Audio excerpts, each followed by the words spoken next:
สบายดีท่านผู้ชมมื้อนี้บ่มีหยังหลายเนาะพาท่านผู้ชมมาเฮ็ดจืนน้ำมันหมูเนาะเอาน้ำมันหมูไว้ใส่ท่านผู้ชมทอดเอาน้ำมันแล้วก็กินเขียบหมูเลยบัดนั้น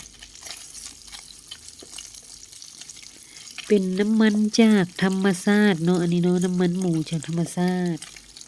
บ่แม่นน้ำมันพืชบ่ได้ผ่านกรรมวิธีเนาะเฮ็ดเขียบหมูกินน้ำมันมันก็เอาไว้ใช้เพราะว่าแม่นหยังได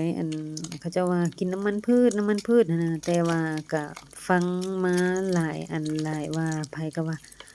กินน้ำมันจากสัตว์จะดีก่อนมันบ่ได้ผ่านกระบวนการ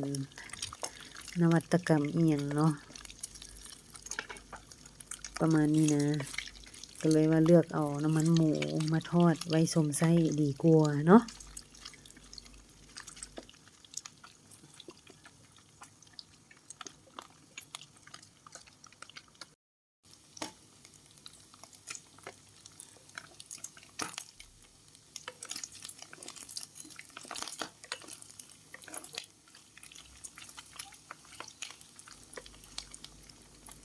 เรียบร้อยแล้วทอดน้ำมันหมูเอาไว้สมไส้แล้วก็ได้เคียบมากินเนาะแต่ว่าข้อยบ่ได้เฮ็ดเป็นเคียบหมูแบบโพงๆเนาะมีแต่ทอดเอาน้ำมันซื่อๆ